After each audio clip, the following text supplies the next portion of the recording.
Halo,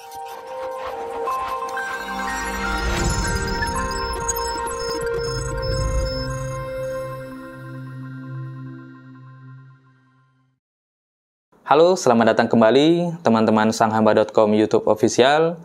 Pada video kali ini kami ingin membahas tentang penyakit tanaman atau kelainan tanaman pada kelapa sawit, yang mana ini seringkali dijumpai pada perkebunan kelapa sawit. Jadi, yang ingin saya bahas adalah kelainan tanaman white strip. Teman-teman pasti pernah menemukan bahwa anak daun tanaman kelapa sawit mengalami garis putih ya, terdapat corak garis putih mulai dari pangkal anak daun sampai dengan ke ujung anak daun. Kita sering menganggapnya bahwa ini adalah kelainan secara faktor genetis. Tetapi ada penyebabnya, yang mana penyebab ini adalah karena salahnya penanganan dari pemberian pupuk kelapa sawit. Penyebabnya adalah terjadinya ketidakseimbangan unsur hara antara unsur N dan unsur K. Ya, kita ketahui bahwa rasio yang sebaiknya adalah jika dibandingkan kadar unsur N di dalam jaringan tanaman dengan kadar unsur K di dalam jaringan tanaman harus lebih kecil dari 2,5. Ketika rasio N dan K besar dari 2,5, inilah yang menyebabkan tanaman mengalami white strip. Penyebabnya karena ketidakseimbangan pemupukan. Jadi seringkali kita memberikan pupuk urea yang berlebih dari dosis yang dibutuhkan oleh tanaman kelapa sawit, atau mungkin dosisnya sudah tepat, tetapi pemberian unsur hara lainnya tidak diimbangi. Dalam hal ini kita katakan adalah unsur kalium. Nah, ketika tidak seimbangnya pemberian unsur nitrogen dengan unsur kalium, inilah yang menyebabkan tanaman mengalami ketidakseimbangan. Dampak dari ketidakseimbangan yang pertama, terjadi perubahan fisik tanaman, yang kedua, penurunan produktivitas TBS. Tentu ini kita tidak inginkan. Jangan sampai produktivitas TBS kita justru malah semakin rendah karena salahnya aplikasi pemupukan. Ya, kita sudah beli pupuk mahal-mahal, kita sudah beli pupuk yang bagus, tetapi ternyata tidak memberikan respon yang positif terhadap tanaman kelapa sawit. Maka dari itu, untuk penentuan dosis pupuk harus teman-teman pertimbangkan melalui kebutuhan tanaman itu sendiri. Salah satu caranya adalah dengan melihat fisik tanaman, apakah menunjukkan gejala defisiensi, dan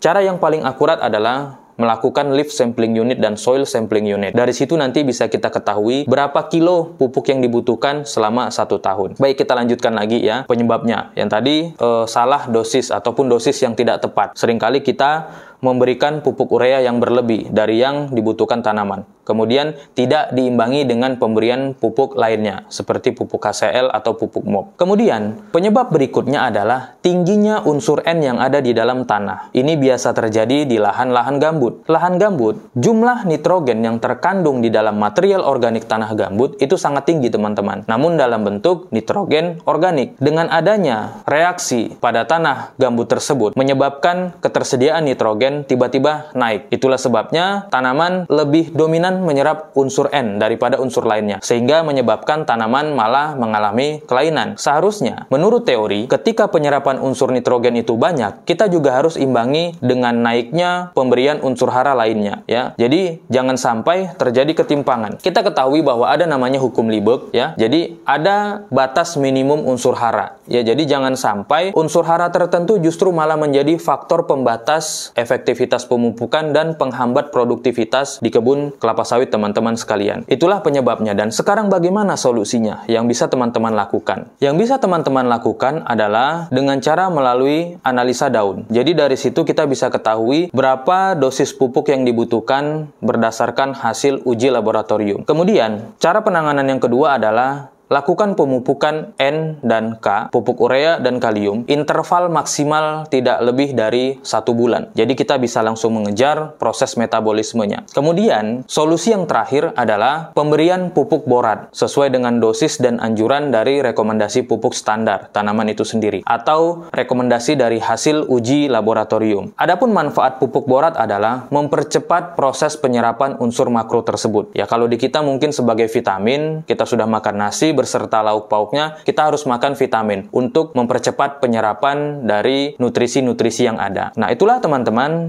sedikit pembahasan mengenai penyakit ataupun kelainan tanaman kelapa sawit secara topik khusus, yaitu white strip. Ya, jadi mudah-mudahan bisa memberikan pencerahan buat teman-teman sekalian. Jika ada yang ingin ditanyakan, silakan saja melalui kolom komentar ya di bawah. Jangan lupa untuk terus dukung channel ini ya, subscribe, dan jangan lupa nyalakan tombol loncengnya agar ketika kita memberikan menunjukkan info-info terbaru, teman-teman langsung mendapatkan informasi atau notifikasinya secara otomatis. Jangan lupa juga teman-teman untuk like, komen, dan share ke teman-teman yang lainnya agar rekan-rekan kita yang lain juga bisa mendapatkan manfaat dari apa yang kita sajikan pada video ini. Sampai jumpa pada video berikutnya. Salam sukses selalu untuk kita semua. Sampai ketemu di video berikutnya.